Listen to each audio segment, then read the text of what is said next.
Para eso estamos en comunicación con Santiago Bulat. Él es uno de los economistas más destacados y escuchados del país, director de INVEC, y vamos a hablar un poco sobre este balance que se puede hacer hasta el momento sobre este Milei año 1. Santiago, ¿cómo estás? Roberto Curri te saluda.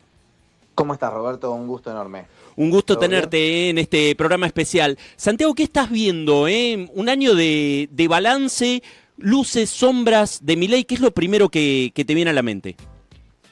No, diría que el gobierno llegó con cuatro desafíos fundamentales. El primero diría que era lo fiscal, claramente. Veníamos de un déficit fiscal primario de 3 puntos del PBI. Y si le sumo los intereses era como 4,5 puntos del PBI. O sea, un montón de plata que Argentina no tenía y que la terminaba emitiendo o terminaba tomando deuda. Y esto lo vino a corregir, lo más importante. Es el principal ancla de este programa, que este año va a terminar con superávit de 2 puntos. Después creo que tenía un tema de las reservas del Banco Central, ahí que claramente hay un objetivo de que el Banco Central empezó con menos 11.000 millones de dólares de reservas. Ahora mejoró, todavía le falta, pero mejoró, estamos más cerca de menos 6.000 millones de dólares. Después te diría que estaban los precios relativos muy distorsionados, teníamos una inflación en noviembre de 2023 de 12,8%, pero con los precios muy rezagados, digo, había que ajustar tarifas, había que ajustar transporte, había que ajustar prepagas, todo, y, y- y la inflación era todavía era ya muy alta, ahora está con inflación más baja. Así que en ese sentido creo que se han hecho avances bastante fuertes en lo macro. Si me preguntas las sombras, te diría la actividad económica no está recuperando del todo, a los salarios todavía le falta. Eh, Sobre todo tenés hubo un, un repunte quizás en los salarios privados formales, ¿no? Sí, totalmente, exactamente. Yo haría la distinción esa entre los salarios privados formales, son los que están más cerquitas si se quiere recuperar el total que se ha perdido, cerca de una pérdida real de 4%, digamos, punta hasta ahora, contra noviembre del año pasado. El salario público sí, está 16% abajo y los no registrados vienen con algo de rezago, pero también venían muy abajo. Entonces, ahí tenés distintas velocidades de cómo se están recuperando los salarios en general. Y en temas de empleo, de lo registrado, hubo una pérdida de empleo de 86.000 puestos de trabajo. Ujú. Diría que principalmente concentrado en construcción. Y en lo que se creó nuevo empleo es más monotributo que otra cosa. Así que creo que las luces y sombras pasan más que nada por una actividad económica que no termina de despegar del todo, salvo en algunos sectores como por ejemplo oil and gas, minería, y Sí, lo demás, que extractivo, viene ¿no? súper bien. Sí, totalmente. Eso viene mucho mejor que por ahí comercio, construcción y demás, que viene un poquito Bien. más Eh, alejado. Santiago, si tuvieras que hacer una especie de caracterización más teórica, si querés, ¿qué tipo de gobierno económico es el de Milei?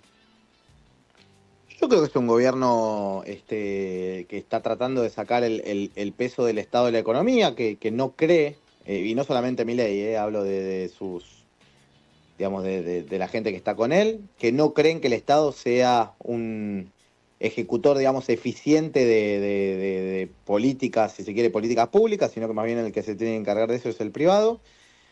Me imagino una economía más abierta, me imagino una economía donde veamos más presencia de importaciones, si se quiere, acuerdos comerciales, más de libre comercio. Una economía que creo que en los años que viene, si todo sigue más o menos igual como pienso, le va a costar más a los sectores menos productivos y le va a Ujú. beneficiar más a empresas que vengan de afuera, digamos,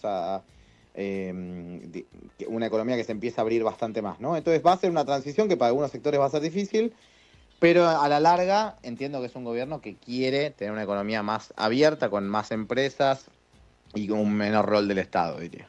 Bien, para los que se enganchan recién con la súper interesante charla que estamos teniendo, estamos hablando con Santiago Bulat. ¿A vos te sorprendió en algún punto que Milei se vuelva un poco más pragmático de lo que uno esperaba? Uno lo veía más dogmático quizás, ¿no? Durante la campaña. Sí, sí. Eh, me- un- a ver, un poco me sorprendió, pero para bien, Ujú. diría. Yo agradezco, digamos, que no hayamos ido al esquema dolarizador, si se quiere.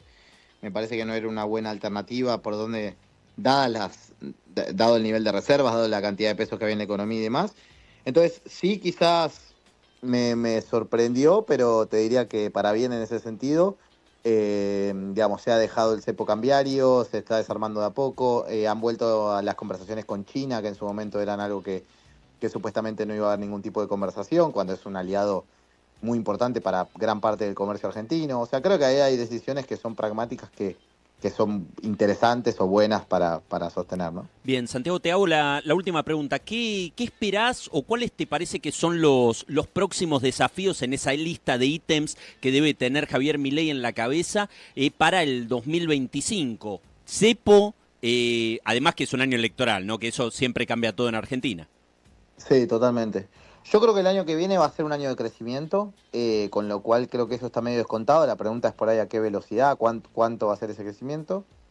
Después te diría que sí, lo más importante es el cepo. Digo, la salida del cepo es la gran incógnita que hoy sigue esperando el mercado, más inversores de afuera y demás, que lo que se preguntan es, bueno, ¿cuándo van a poder retirar, si se quieren, los dólares que pongan en Argentina?